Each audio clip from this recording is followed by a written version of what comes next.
Welcome to Channel's Business Global with me, Juliana Olayinka from our studios here in London. Over the next half an hour, we'll be looking beyond the business headlines by giving you in-depth perspective on the stories that are affecting all of us. Coming up on today's show, Britain must learn to live with extreme weather events is the warning from the government to the public, following record-breaking temperatures that scorched homes and killed at least 5 people. Simon Pusey, our business correspondent, will be joining me in the studio for the latest. And on the 9th of August, Kenyans will head to the polls to vote for a new president. The high-stakes election campaign has seen the current Deputy President William Ruto and former Prime Minister Raila Odinga go head-to-head in a ballot that has the potential to be marred by violence. Agnes Gittow, a government and corporate consultant at GBS Africa, will be joining me for some insights. Then later, I'll be looking back at some of the biggest business stories of the week. But first, let's start the show with a topic that's dominated headlines here in the UK this week: the race to become the next Prime Minister of the United Kingdom. On Thursday afternoon, it was announced that the former Chancellor of the Exchequer, Rishi Sunak, will battle it out with the Foreign Secretary Liz Truss to gain the support of an estimated 160,000 paid-up Conservative Party members who will vote for their favoured candidate between August 1st and September 2nd. The eventual winner will be confirmed on the 5th of September. I have a plan to make Britain a high-growth economy over the next 10 years through bold supply-side reform. We will cut taxes, helping businesses invest in their future. We'll tackle the cost of energy and we'll control government spending. We will create new low-tax, low-regulation zones to attract investment in communities up and down our country, creating new hubs for innovation and enterprise. My message to the party and the country is simple. I have a plan to steer our economy through these headwinds. We need a return to traditional Conservative economic values, and that means honesty and responsibility, not fairy tales. In other big news, an unbearable heatwave which saw temperatures reach a British record of 40.3 degrees Celsius on Tuesday led fire brigades across the country declaring a major incident as wildfires destroyed 40 homes in Greater London and in other regions. Earlier, I spoke with our business correspondent Simon Pusey for some analysis. Simon, I was listening to Andrew Marr a couple of days ago and he described this heat wave as unbearable, and I was thinking that is the only way to describe it. But apart from the heat, those apocalyptic fires that we saw in Greater London was something we've been warned about, but we never expected to happen so soon, and it could happen again. Yeah, and we're not really cut out for it in this country. You know, we're used to mild temperatures, changeable, obviously. The joke that everyone talks about the weather here is true because the weather changes so much, but yeah, we're definitely not used to this kind of stuff, and that's why the Environment Minister stood up and said we're going to learn about what happens in a heat wave in the UK because train services have to go slower. A lot of them were cancelled up and down the country because they just couldn't cope. And yeah, you had lots of people unfortunately dying in rivers, people going swimming and things, lots of young teenage boys sadly dying. Across London, 40 properties were destroyed in those fires that you say. Even tech giants like Google and Oracle couldn't cope. They had outages as cooling systems failed. So yeah, it was a sort of interesting period. I'm personally always against complaining about it because we lived through so many cold and rainy periods. You're an Englishman. Yeah, exactly. You like the heat, don't I love you, it, sometimes? but yeah, over 40 degrees, probably not what Yeah. people are expecting, and I think it is obviously dangerous for old people and people with health conditions, but yeah, a lot of people seem to sort of be enjoying the parks and enjoying some time off, or at least some time at home because they were told to work from home.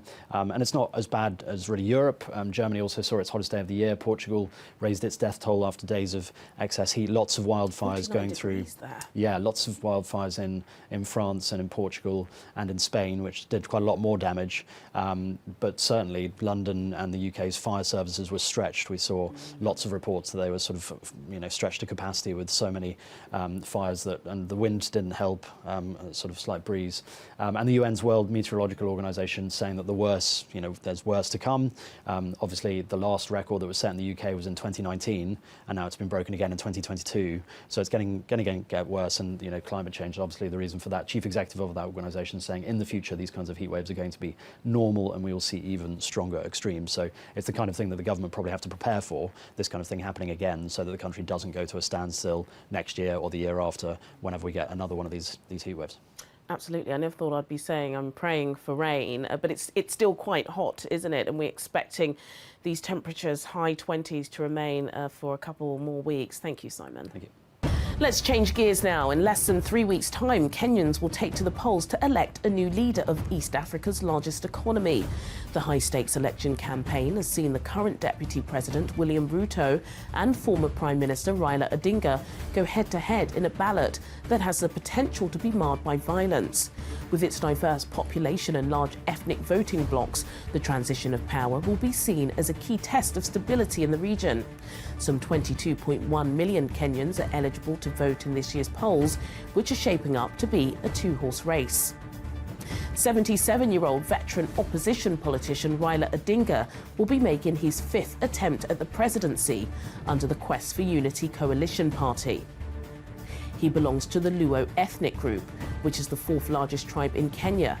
Former US President Barack Obama is Luo. Kenyan President Uhuru Kenyatta has endorsed his former arch-rival for the country's top job, bringing together two of Kenya's top political dynasties. 55-year-old Deputy President William Ruto is seen as the underdog in this contest. He belongs to the Kalenjin ethnic group, estimated to be the third largest tribe in the country, after the Kikuyu and the Luhya. Much of his campaign has been centred around corruption allegations against him. The result is important because Kenya is East Africa's most well-off and stable nation and a close Western ally. Well, for more on this, I'm now being joined by Agnes Gitau, a government and corporations consultant at GPS Africa. Agnes Gitau, it's always a pleasure to have you on Channel's Business Global. Who else to speak to about such an important issue, which is the forthcoming elections in Kenya? I believe it's taking place in about 3 weeks. What are the options that Kenyans face at the ballot box? Thank you, Juliana. It's exactly on the 9th of August. Kenyans will go to polls to vote for their president. They'll also vote for governors, senators, and local representatives. It's an important election for Kenya, and the options are you either bottom-up economics, whereby one candidate is promising to go to the people, create employment for the millions of youth who are unemployed.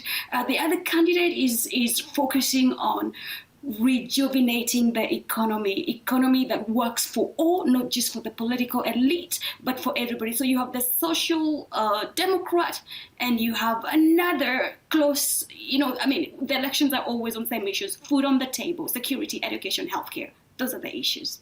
Those are the issues, and we hope it won't be marred in violence, because we know, unfortunately, Kenyan elections can sometimes bring about tension on the day. I know polls can be wrong. We've seen it before. I think most notably was Hillary Clinton, Donald Trump. But Bloomberg are reporting that opposition leader Raila Odinga, at his fifth time running for president, does have a narrow lead over the current Deputy President, William Ruto. I know you're a neutral, but is that what you're getting from your friends, colleagues and families on the ground?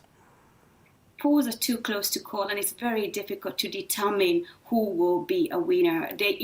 And sadly for us, it's important to have a winner with a clear margin, because dating back to 2007, it reflected on that, because the polls were too close. So both candidates obviously say that the votes were rigged, and this is what fueled the tensions, which ultimately caused violence. And we don't want to go back there. I think we have we have the right structures to ensure that these elections is peaceful, and both candidates and both parties have assured Kenyans that the process will be free and fair, and we have all the structures to make sure this happens. But you're absolutely right. Too close to call. I know different polls are calling, depending on who they like. They are suggesting either Raila Odinga or the Deputy President, Honorable William Ruto, but it's still close to call. It would be great for Kenya if there's a clear winner with a clear margin. Absolutely, clear winner, clear margin. Such an important election as well, because of course we know that Kenya is, a firehouse in East Africa, not just in East Africa, across Africa, and a strong ally to the West. So all eyes are going to be focusing on that. Let's change gears slightly. You did mention that economics, as always, but definitely this time around, is an important factor in who Kenyans will decide. I want to focus a little bit on Uhuru Kenyatta's legacy, because he did earlier this month launch the Nairobi International Financial Centre. Are you able to shed some light on what this initiative is about and why he launched it so close to the end of his two-term tenure? Juliana, as you said, Kenya is a regional economic hub, is a diplomatic hub. So these elections, whatever the outcome of the process, will be cleanly watched by everybody, friends of Kenya, businesses, and diplomats everywhere. The Nairobi International Financial Center, which was launched by President Kenyatta, is part of the Kenya economic development blueprint of Vision 2030, whereby they try to position, they envision that Kenya will be the regional financial hub for the continent, and ultimately promoting financial inclusion, encouraging businesses, particularly businesses who are looking to invest in green finance, fintech. Kenya is a regional leader when it comes to fintech and digital finance. So the launch is timely. It was scheduled, and this is part of Kenya's economic development plan, and launching it this late. And I think it's great for him that this becomes one of his legacy, because I'm 100%. The responses we've received from both the international investors and regional investors, the response has been overwhelmingly positive. The importance of what Nairobi International Financial Hub brings not only to Kenya but to the African continent. Yes, speaking about international response, I was quite surprised through reading all of the legislation that the UK are heavily involved in this new initiative. Is this from the private sector? Is this from government? And what exactly are they going to be bringing to the table? UK, as you can imagine, is a key business partner or developmental partner for Kenya. We have at least over 200 UK businesses operating in Kenya or with headquarters in Nairobi. So financial services deepening authority, which is part of, I think, UKTI, has been very involved, mostly in capacity. But we've also seen one of the companies that has registered to operate under Nairobi International Financial Center is Prudential, which is what the UK, and also we've had interest from other institutions who have linked with the UK. City UK has also signed a memorandum of understanding with the Nairobi Financial Center, so has the Nairobi Stock Exchange. So this is going to be a game changer, Juliana, for our region. And I think the UK involvement, they see an opportunity, and I do hope other countries will follow the same. Absolutely. We just hope this is not marred in kleptocracy and it actually does trickle down to those who need it. But certainly this is going to help the labour market, isn't it? Kenya is ranked 56th in the World Bank's ease of doing business, which is pretty good for an African nation. I won't let you know where Nigeria's ranked in that. Do you think the launch of this new financial centre is going to help lift it so it could potentially be in the top 30? You know, I wouldn't ask you where Nigeria ranks, but you and I can talk after this to discuss that. But if you believe the Doing Business Index by the World Bank, I think Kenya ranks fairly well. But if you compare other regional countries like Rwanda, which is right at the top, or Mauritius, who also have financial, so we've also set up their financial centers. I think what businesses want is a credible environment, and that's why this election is very important, Juliana, because investors want confidence that you will not change their contract tomorrow, that their agreement, they can take it to the bank. And so therefore, the winner of this election has to reassure investors, most of them who are some of the biggest taxpayers in our countries, right? And you're absolutely right that inefficiency in terms of doing business will be will be on the agenda of most businesses. Yes, we will be watching, and we will be, of course, coming back to you to kind of hash out the result. 22 million eligible voters. Let's see how many turn out on the day. Agnes Gitau, Government and Corporations Consultant at GBS Africa. Always a pleasure having you on the show. Thank you, Agnes. Coming up on Channel's Business Global, I'll be speaking with the Government Affairs Director of Cisco South Africa, Charmaine Huve, about the reasons why adopting a hybrid work model could be part of the solution to rising inflation in South Africa. And I'll be looking back at some of the biggest business stories of the week. All this after the break. Do stay with us. Welcome back to Channel's Business Global with me, Juliana Olayinka, from our studios here in London. In a moment, I'll be speaking with the Government Affairs Director of Cisco South Africa, Charmaine Huvet. But before then, here's a reminder of the biggest business news stories of the week. Google has been fined more than 360 million euros by a Moscow court for failing to remove content related to the ongoing war in Ukraine. The state media watchdog has claimed that YouTube had repeatedly published what Russia claims are prohibited videos containing so-called fake news. The tech titan's relationship with the Kremlin has remained tumultuous since the bombardment, as soon after Google stopped its Russian customers from accessing paid services on Play Store and YouTube.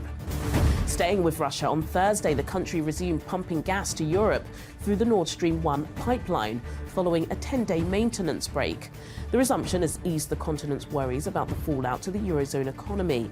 In the coming months, gas flows are expected to fall significantly from Russia after President Vladimir Putin warned that supplies could be stopped permanently.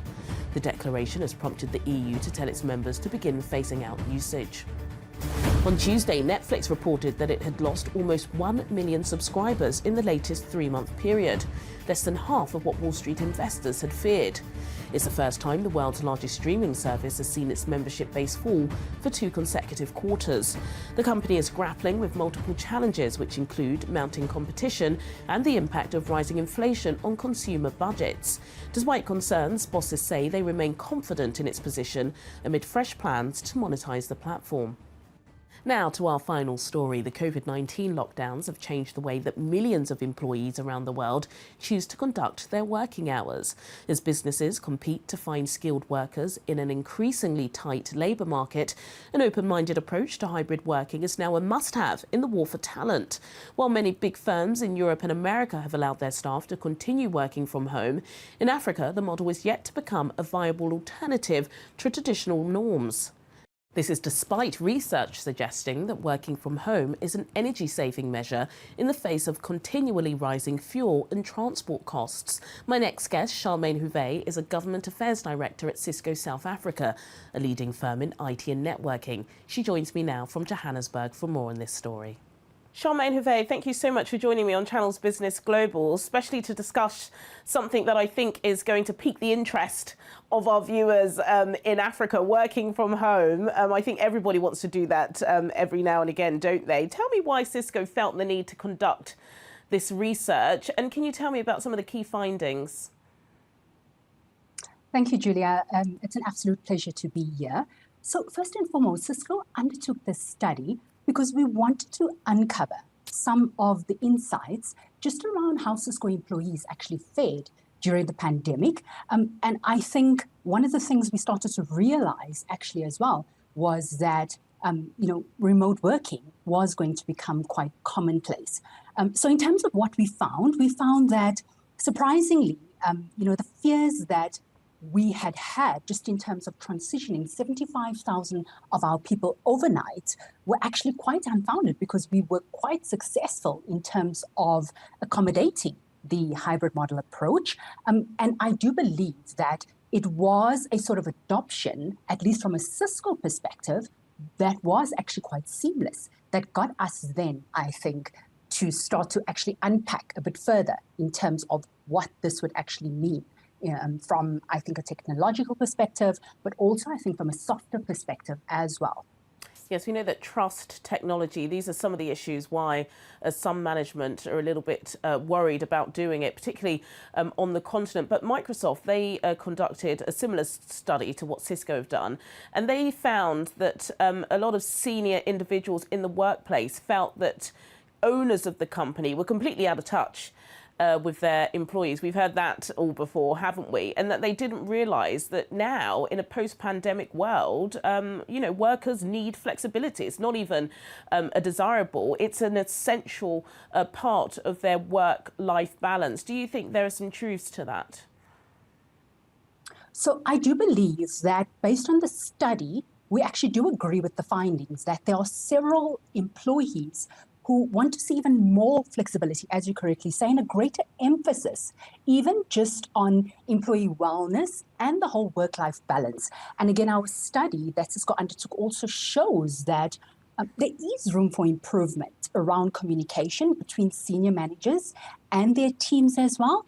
And again, the Cisco study also indicates that there is going to have to be a relook and a rethink of how we reimagine the integration of a lot of our employees during the whole hybrid model approach. So I think, I do believe that from the culture perspective, that's something that Cisco has looked quite deeply into. And I also believe that linked to the culture, what the studies do show is that technology, connectivity, security is going to be quite critical, especially when it comes to collaboration. And again, an overwhelming majority of the respondents to the survey actually say that at least 70% of companies have to have the right technology in place. And I think that's why for Cisco, we have a very strong emphasis just in terms of collaboration, because we are starting to see that at least in 98% of meetings that are taking place, at least one of the respondents or one of the participants in the meetings are actually going to be remote. So again, I think that all of this does tie in quite clearly to the whole Cisco sort of research and the findings as well. Absolutely. It's great that you touched on technology, which I know IT and networking is part of what Cisco do very, very well, one of the world leaders in that. But of course, we are talking about Africa here. I know you're based in Johannesburg, Charmaine, so much of the infrastructure there matches what you would see in any major city in Europe or in America, but that's not true throughout South Africa, and certainly not throughout the continent. Do you think those are part of the concerns of adopting this hybrid model in a much larger scale, is the fact that so many parts of the region just cannot rely on this technology? It just doesn't exist for people to be able to do exactly what they would be doing in the office at home. I do believe, however, one of the very interesting characteristics that came out during COVID and the pandemic was that the continent as a whole had to leapfrog into adopting a lot of the more advanced technological, I think from a skills perspective, that's where a company like Cisco also stepped in to support through Networking Academy, which is its global classroom. And I think secondly, one of the things that we pushed quite hard across the continent was supporting governments to work with Cisco's collab technology. We offered a lot of these platforms like WebEx for free because we wanted to figure out a way to connect governments as well as to connect citizens, because we knew at the height of the lockdown, it was quite essential for remote schooling, remote working, remote health to actually continue. And it's quite interesting that, one of the things that we do believe quite strongly is that we need to collaborate with governments and I think partner to close the digital gap that still exists, again, to make it possible for us to seamlessly, learn and work in a hybrid way.